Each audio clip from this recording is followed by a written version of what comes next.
नमस्कार दोस्तों, मैं हूं सत्यम मौर्य और आपका स्वागत है हमारे YouTube channel easy life with Satyam में।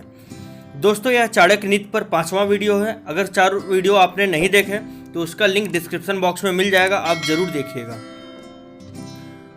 आज हम बात करने जा रहे हैं आचार्य चाणक्य द्वारा दिए गए चाणक्य नीति में स्त्री अथवा पत्नी के संबंध में कुछ सुझाव। व्यक्ति को अपनी ही पत्नी से संतोष कर लेना चाहिए, चाहे वह रूपवती हो या असाधारण हो, वह सुशिक्षित हो या निरक्षर हो। उसकी पत्नी है, यही बड़ी बात है। पत्नी वही है जो पवित्र और कुशल हो। पत्नी वही है जो पतिव्रता हो। पत्नी वही है जिसे पति से प्रीति हो। पत्नी वही है जो पति से सत्य बोले। दुष्ट पत्नी, सठ मित्र, उत्तर देने वाला सेवक तथा सांप वाले घर में निवास करना ये मृत्यु के कारण है, इसमें संदेह नहीं करना चाहिए।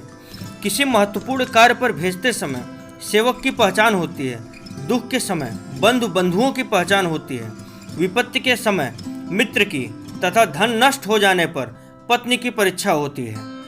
विपत्ति के समय के लिए धन की रक्षा करनी चाहिए, धन से अधिक रक्षा पत्नी की करनी चाहिए, किंतु आत्मसम्मान की रक्षा का प्रश्न सम्मुख आने पर धन और पत्नी का बलिदान भी करना पड़े तो पीछे नहीं हटना चाहिए।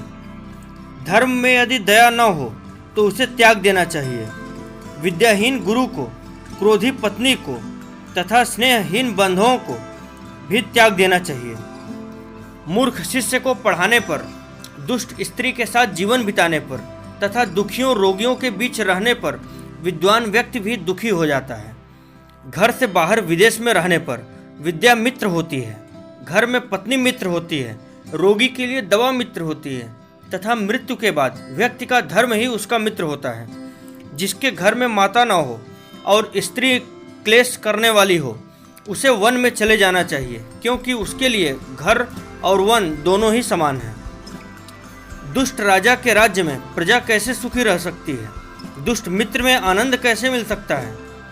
दुष्ट पत्नी के घर में सुख कैसे मिल सकता है? तथा दुष्ट मूर्ख शिष्य को पढ़ाने से यश कैसे मिल सकता है? भोज्य पदार्थ, भोजन शक्ति, रति शक्ति, सुंदर स्त्री, वैभव तथा दान शक्ति, ये सब कुछ किसी तपस्या का फल होते हैं। ऋण करने वाला पिता शत्रु के समान होता है, व्यभिचारिणी माँ भी शत्रु के समान होती है, रूपवती पत्नी शत्रु के समान होती है तथा मूर्ख पुत्र भी शत्रु के समान होता है। समान स्तर वालों से ही मित्रता शोभा देती है, सेवा राजा की शोभा देती है। वैश्यों को व्यापार करना ही शोभा देता है। शुभ स्त्री घर की शोभा होती है। ब्राह्मण, क्षत्रिय और वैश्य, इन तीनों वर्णों का गुरु अग्नि है। ब्राह्मण अपने अतिरिक्त सभी वर्णों का गुरु है। स्त्रियों का गुरु पति है। घर में आए हुए अतिथि सभी का गुरु होता है। धन का नाश हो जाने पर, मन में दुख होने पर, पत्नी के चाल चलन का पता लगने पर, नीच व्यक्ति से कुछ घटिया बातें सुन लेने पर तथा स्वयं कहीं से अपमानित होने पर अपने मन की बातों को किसी को नहीं बताना चाहिए, यही समझदारी है। धन से धर्म की, योग से विद्या की, मृदुता से राजा की तथा अच्छी स्त्री से घर की रक्षा होती है। राष्ट्र द्वारा किए गए पाप को राजा भोगता है, राजा के पाप को उसका पुरोहित भोगता है, पत्नी के पाप को पति तथा शिष्य के पाप को गुरु भोगता है। जिसका पुत्र वशीभूत हो, पत्नी वेदों के मार्ग पर चलने वाली हो और जो वैभव से संतुष्ट हो, उसके लिए यही स्वर्ग है। सांसारिक ताप से जलते हुए लोगों को 3 चीजें आराम दे सकती हैं।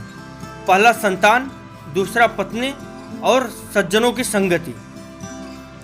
जहाँ मूर्खों का सम्मान नहीं होता, अन्न का भंडार भरा रहता है और पति पत्नी में कलह नहीं होती, वहाँ लक्ष्मी स्वयं आती है।